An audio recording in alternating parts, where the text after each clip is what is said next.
Welcome back to my car's shop. Today we're going to do a little bit more work on the 47 Ford and try to move forward on finishing the fuel system. Let's watch the show intro. I'll see you in about 30 seconds. I'm Mike, and this is my car's shop.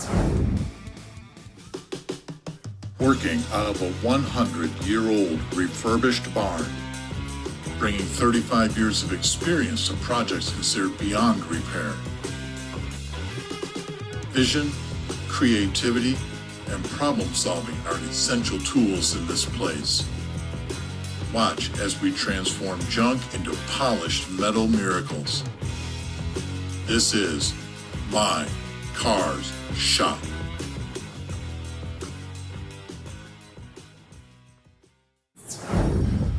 That wasn't so bad now, was it? Didn't think so, and you got a good overview of just some of the projects we have going here. Doing something today that I don't normally do, partly because I need to stay off my feet. I've had a couple of physical issues I've been dealing with for the last 4, 5, 6 weeks, I don't know. Hence my little helper here, but I'm fine, no big deal, nothing to worry about, but just not as spry as I normally would be. So I want to do something that I can sit down and do, first of all. Second of all, I really want to move forward on accomplishing more on the projects here in the shop. Third, the production schedule on the show sometimes turns into a meat grinder, and that's self-inflicted and nobody else's pressure on that. That's my own. I'm the one who really wants to make sure that we're turning these episodes out on Tuesdays, Fridays, and Sundays. And just overall, I also need the headspace of doing something out here and feeling like I'm still moving forward. So multiple reasons. So what I'm doing today, I normally do some preliminary work and plan ahead a little bit. And I thought it would be fun today to do something that I've done zero planning for. I have no idea. This could be epic fail. I have parts here and we're just going to see if we have what we need. If not, we'll make a road trip to get it. Hopefully we can get what we need. But today I want to install the fuel cell in the 47 Ford and see if we can get that fuel system finished up. Now, let me clarify one thing here. I'm only putting the fuel cell in this car temporarily until my bank account heals because it's been very sick. And I really want to allow just recover a little financially from all that we've done here over the last couple of months. And so my good buddy John was gracious enough to give me a fuel cell out of a car that he had. It's going to work perfect to move forward and actually have a gas tank of some sort in the 47 Ford so that hopefully up this fall when we get this car further along, we can drive it on the road. It even has the sending unit in it for a gas gauge, so I'm really excited about that. I'll admit I don't have the straps for it. He still has those. I'll get those from him at some point. But we're going to see if we can get this tank in the car, hooked up to the fuel system, gas in it, and see if we can get it to provide fuel to the engine, because that's kind of what a fuel tank's supposed to do, isn't it? Okay, so first things first, we need to get the boat tank that we ended up deciding not to use and our beautiful gallon gas tank that we've been using forever, and get those out of the car so we have room for the fuel cell. Another project when I'm more mobile is I do have the new spring pads to put on this Nova style rear end, so we need to get that done at some point. But let's get this out of here without hopefully making too much of a mess. Yeah, there's pretty much no gas in there, so that explains why it was running so crappy the last time we drove it back in the shop. There's probably a cup of fuel in there. So I hate to get rid of this. You know, I've used this in this car for a decade.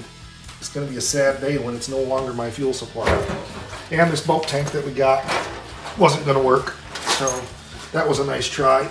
I was also hoping to be able to use that on some revival episodes that I'm hoping to do yet in the next year. More crap. Okay, so let's get that fuel cell over here and see what we need to do to get it hooked up. Okay, we've got our cell here. And the beautiful thing is it's set up for an outlet here and a return line here. What I'm going to use this return line for is probably a vent, and I'll put a rollover valve on it. I don't have a rollover valve, so I'll probably just put a vent on it, a hose, and just run it down through the floor to start, but that's obviously not safe because if the car does flip, that's dangerous. So, and maybe it does have a rollover valve built in, but I tend to not think it. So first thing I need to do is pull this off of here and see exactly, first of all, if I have the right size rubber hose here to adapt over to these AN fittings, and I can tell you right offhand, it looks like it's close, so that's good. But we'll pull this off of here and then see what we've got. All right, it's a pair of 7/8 wrenches to take these off. Normally you would use special aluminum wrenches for these AN fittings, but I don't have any, so we're going to use what we have and just be careful, try not to score these things up. Apparently this does not want to come off of there easily. There we go. I'm sure we're pressing against the rubber, and that's why it's coming hard. I don't know what we're going to see when we get in here. Like I said, there's rubber hose there. Looks like it had some kind of a sealant on it. I know what I'm expecting to see, but whether or not that's really what's there, I don't know.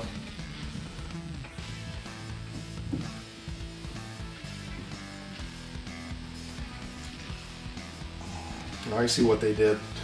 They did not use an AN fitting the way it should be used. They made it work. I was expecting to see a barb fitting in here, but that's not what's here, and that's fine. So we'll have to get a knife and snip this off, and I suspect we're going to see the AN style fitting, which would be for a metal line or a braided line. It's very unique what they did. Worked, so I can't say I'm not going to duplicate it because it worked. Again, this is only temporary, so if it was a permanent setup, I would be doing it properly with the proper AN style fitting, blah blah blah, that would go there, but we'll see. Get you in here for a little closer look.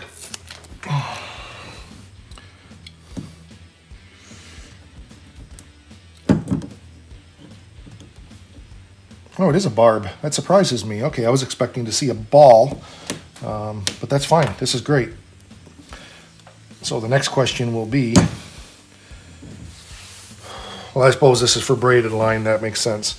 So the next question will be, is this going to fit over it? Which, yes, it does. And the next question will be, is it going to fit over this? Kind of, sort of, yes, it does. All right, good. So this is going to go a lot easier than I was expecting. Now the question will be, will it fit over that? And thread over that. And don't criticize me here. I know this is not the way it's supposed to be done. I'm just seeing if I can make it work. And it's tempting to not use the nut at all and just put a hose clamp on it.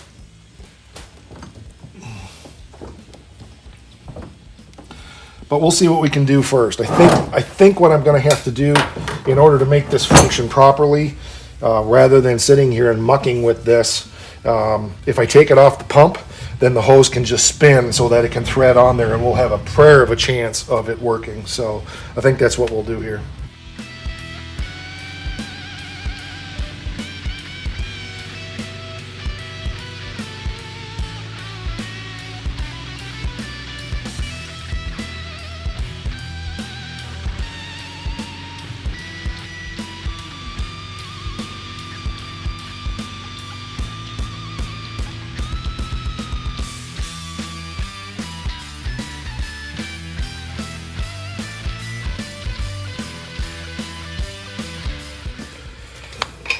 Okay, I had to take it back apart again, and unfortunately I thought the camera was going and it wasn't. It wasn't inserted 100% in there, so I took it back off of took the whole thing off the fuel cell, and inserted the line 100%, and then I'll show you what I did, was after I got it on to the blue part 100%, I had the collar back. I pushed the collar up as far as I could, and then pulled on the hose so that it got skinny, so that the collar would slip up over the rubber part on the barb, and then it's threading on there now, so I think we're going to be good. I was leak checking it, and I had a little bit of a leak, and I found out it was because it wasn't 100% down over the barb, so I hate that when that happens. And I really don't like using these steel wrenches on these anodized AN fittings because it does chip up the anodizing, but I don't have the ones for it. So you do the best you can. All right, there we go. Now hopefully that's going to be leak proof. I got a little paper plug right here that I made. Hoping we weren't on time lapse. Looks much better. It was kind of pinched off to the side before. So let's put this in there. Plug it down. Good. Yep. Tight as can be now. So liquid obviously is going to leak like a sieve if things aren't tight. So pulling on it seems like it's good.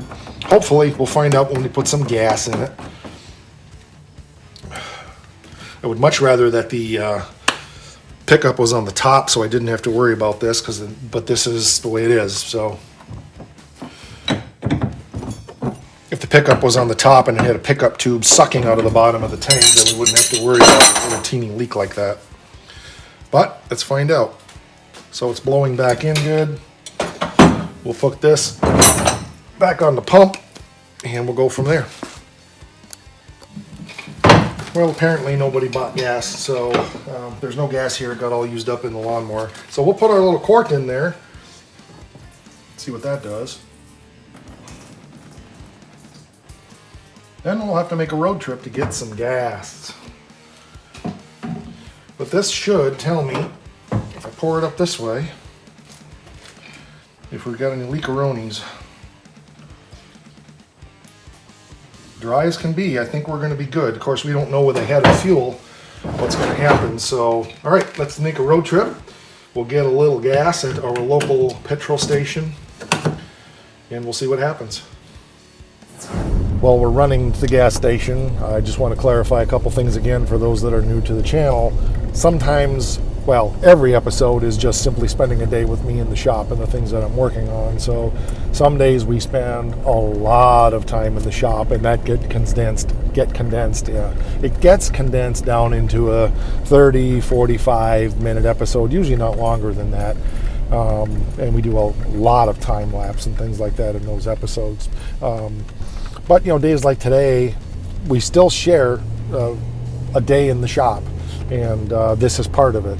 Sometimes we just have to do a parts run, or in this case, running at gas because all 6 gas cans are empty and I was out of town and they didn't get filled. And that's fine because that's my responsibility to take care of, but I was gone, so I didn't know they were empty.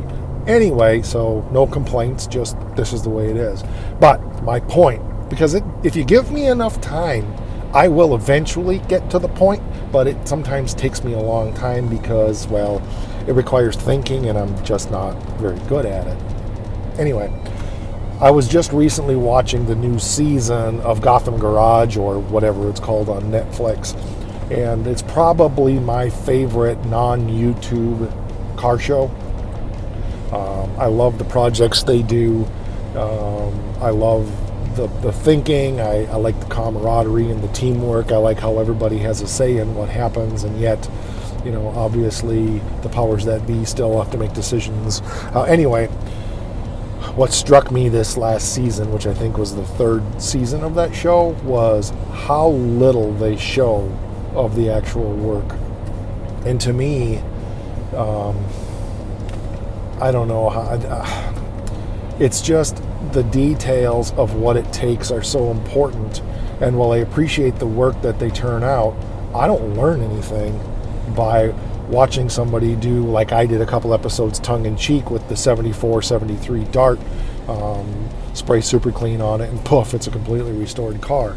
And I guess, just saying that an episode like today, where we are, it's not a sexy episode, let's be real. I'm messing with adapting an AN fitting to a rubber hose, not exactly the way it's designed to work, but it works. Should be using a braided line or a steel line there, but aluminum.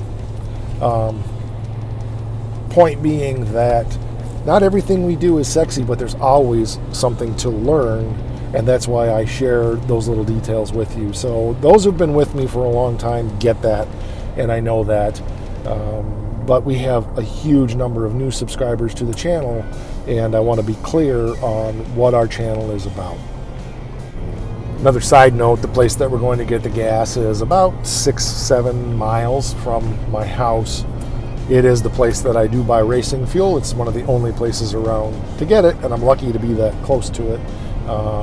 It also has the best gas around because it is a local gas company, and they are a propane provider for the shop and the house and things like that. But they're really known for having a good quality of gas, and so it's great that we have a place like that as close as it is to my house, even though the town that it's in is 3.6 people, 2 dogs, and a gas station and a party store, and I think there's a bar. I've never been there, but I think there's a bar, and that's about all there is.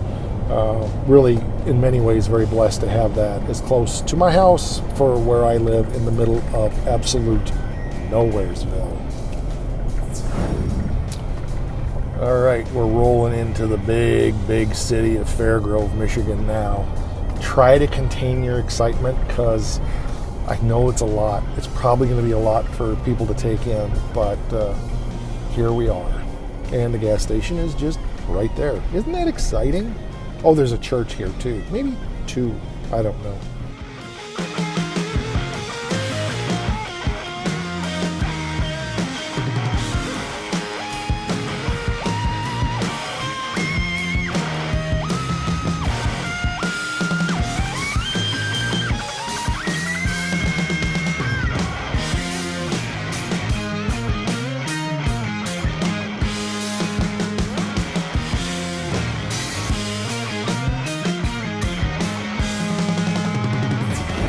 I really do believe in trying to maximize the effort in anything I'm doing, and so even in going to the gas station, and we're just having a conversation with you sitting apparently on my dashboard. Sorry about that.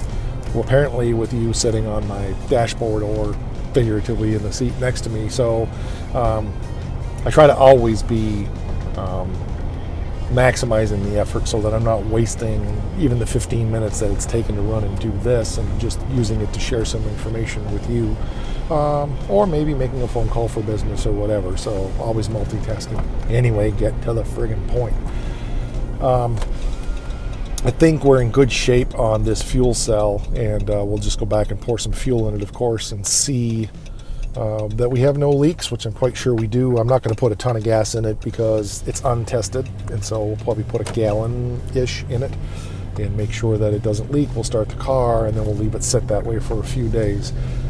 I've been contemplating adapting the gas gauge in the dash, which is the only gauge that would actually be working, because all the other gauges are, well, first of all, they're 6-volt gauges, and so it's just a matter of resistance and et cetera, so it's not that big a deal. But none of the gauges in the dash work. The temperature gauge, the gas gauge, the amp gauge, none of those are hooked up because everything is 6-volt.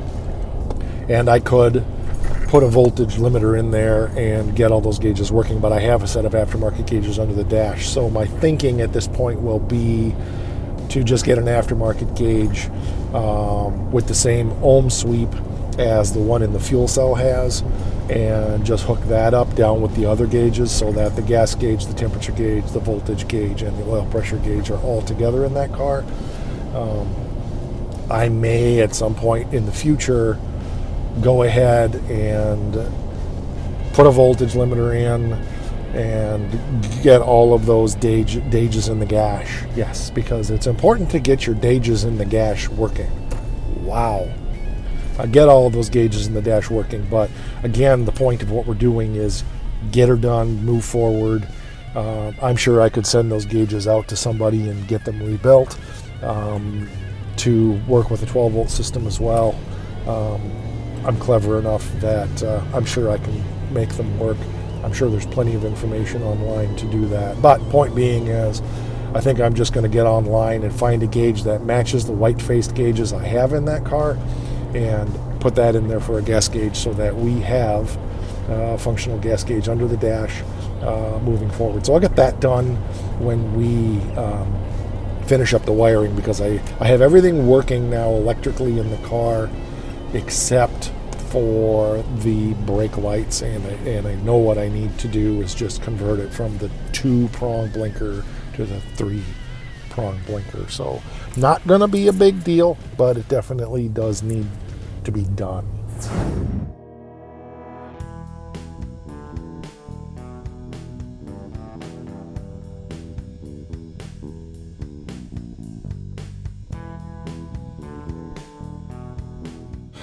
So far so good. I ended up putting a couple gallons in there.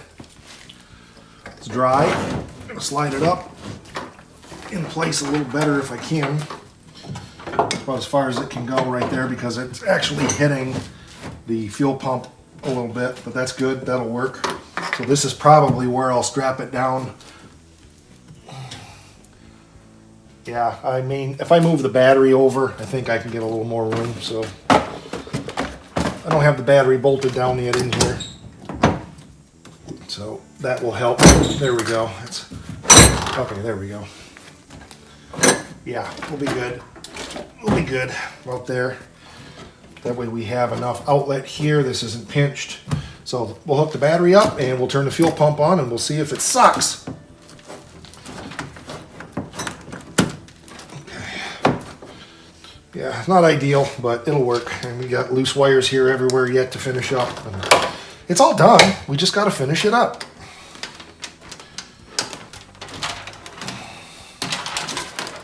No biggie. All right, let's see what we got.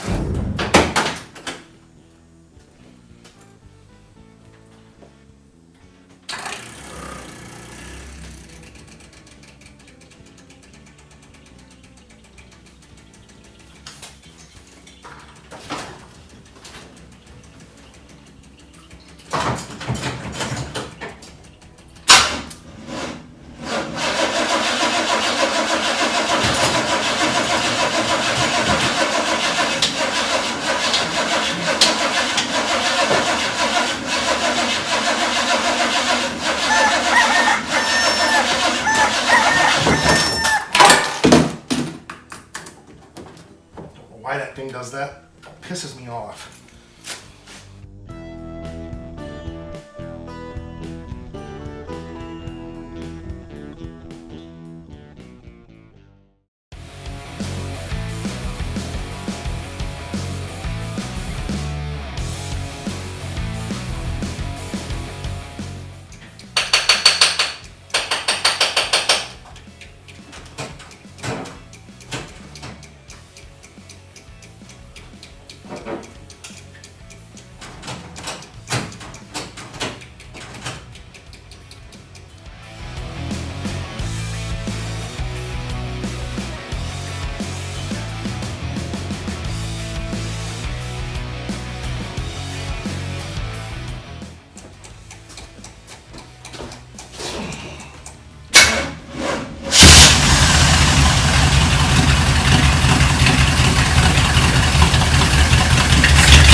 Something else I wanted to mention to keep in mind when you're working on these projects, and what I've demonstrated is one bite at a time, one bite at a time. We just took a bite out of the fuel system, and it's one more bite in getting this whole elephant eaten on finishing this bubble butt fat fanny 47 Ford project that we're working on.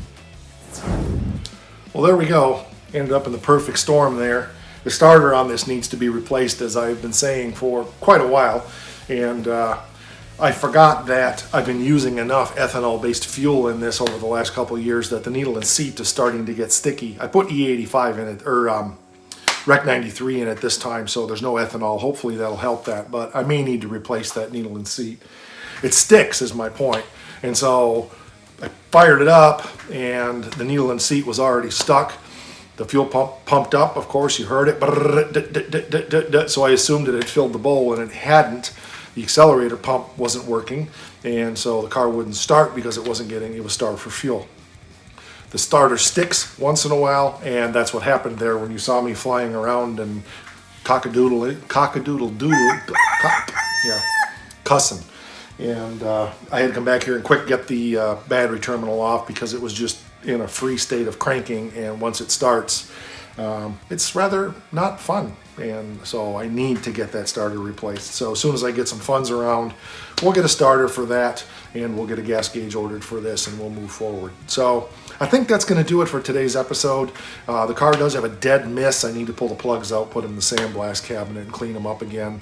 It's hard on the car. Particularly found that with Chevrolets, the ones that I've owned, when they idle around a lot and they don't get out on the road, for some reason they seem to follow the plugs. I don't know why that is. It's happened on multiple that I own. My Chevrolet guys say use AC plugs in them, which I do. So if any of you have any comments about that, drop it down there in the comment section. What your experience has been with small block Chevys and fouling plugs when they don't run very long and they're just constantly starting and stopping. Never have that issue on any Mopar I've ever owned. But on the Chevrolets that I've owned, it seems like that's been a common theme. So maybe there's a fix for that I'm not aware of. It's got a good HEI ignition on it. Like I said, they were brand new plugs. But over the last 10 years that I've been doing that, it seems like every once a year, twice a year, I end up pulling the plugs out and cleaning them. I even replaced them once because I thought maybe a new set of plugs was going to do it. So give me your comments on that. What's your experience been with that? Tell me your thoughts on the fuel cell. Remember, this is only step 2. We are going to put a tank in it eventually, but for now, this is the step to get it in the road and get it moving. I'll get the straps from John in the next couple days and get this bolted down in place and do a little jockeying around back here to clean things up and make sure that we don't have any issues, but I think we're going to be in good shape now. So that's going to do it for this episode. Drop those comments down there. Hit like if you haven't on the video. Subscribe to the channel if you haven't. Hit the bell so you receive notifications. We are on Instagram.